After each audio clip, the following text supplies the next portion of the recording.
Hot seat Kumhrar और दानापुर के बारे में हम आपको बताने वाले हैं, जहां पर कुम्हरार में लगातार बीजेपी का डंका बजता था। फिर से बीजेपी का डंका वहां पर बजते नजर आ रहा है। 1400 प्लस यानी 1400 से भी ज्यादा वोटों से अभी संजय आगे हैं, बीजेपी के संजय कुमार आगे हैं।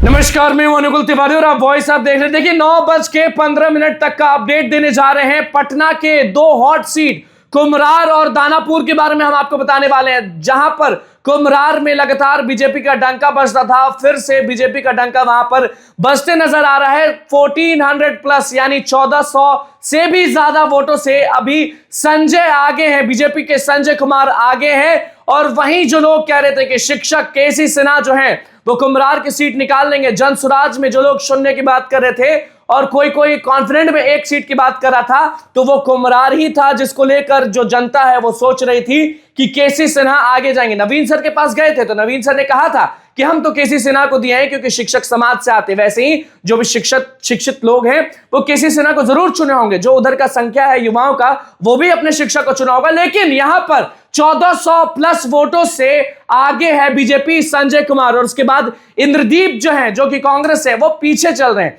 अब देखना होगा कि फिर से भाजपा अपना लहर बनाता है कुम्हरार में या नहीं। लेकिन अगर दानापुर की बात करें तो जिस दानापुर के बारे में लगातार लोग कह रहे थे कि रामकृपाल रामकृपाल रामकृपाल, उस सीट से रामकृपाल अभी पीछे चल रहे हैं। हो सकता है कि उनके वार्ड का, उनके मोहल्ला का, जहां पे रामकृपाल भारी हैं, वो बक्सा नहीं खुला होगा। हो सकता है रीतलाल की तरफ का बक्सा खुला हुआ है, इसलिए दानापुर सीट से रीतलाल यादव आगे चल रहे हैं। अब देखना होगा कि क्या जेल के अंदर से ही रीतलाल यादव जीत जाएंगे, क्या रामकृपाल यादव फिर से जैसे लोकसभा इलेक्शन में, जैसे सांसद चुनाव में हारे थे, क्या उन वोटों से हार जाएंगे। लेकिन देखना होगा, क्योंकि यहां पे दानापुर विधानसभा में मीसा भारती भी एक्टिव हैं, बहुत सारे लोग एक्टिव हैं। लेकिन रामकृपाल यादव के लिए उनके बेटे अभिमन्यु यादव बहुत मेहनत किए हैं, तो क्या अभिमन्यु यादव का मेहनत जो है वो पीछे हो जाएगा। अभिमन्यु यादव मेहनत उस कदर किए हैं कि रामकृपाल की जीत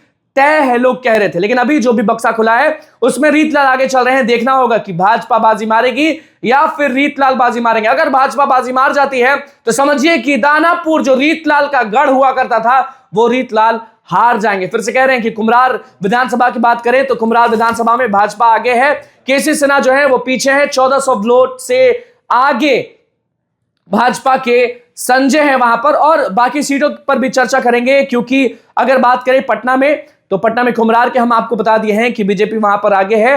दानापुर में बीजेपी पीछे है। दानापुर जाना जाता है रीतलाल के चलते, रीतलाल यादव के चलते, तो दानापुर में रीतलाल यादव जो है वो अभी आगे चल रहे हैं। लेकिन कहीं ना कहीं लोगों का कहना है कि रामकृपाल यादव ही बनेंगे विधायक। देखना होगा, क्योंकि ये गहमा गहमी में कुछ भी कहना अचानक से सही नहीं रहता है, क्योंकि लोगों में रुझान आ जाता है कि हम जीत रहे हैं। तो अभी रीतलाल वहां से आगे हैं। और नितिन नवीन की बात करें तो वो भैया आगे जैसा चलते थे वैसा चल रहे हैं। बांकीपुर में कोई भी नहीं है टक्कर में नितिन नवीन के, यही सामने आ रहा है। तो किस तरह से कुम्हरार विधानसभा और दानापुर विधानसभा के बारे में हम अपडेट दिए हैं। फिर से कह रहे हैं 9:15 तक का ये अपडेट है, उसके बाद फिर से अपडेट देंगे। बहुत बहुत धन्यवाद।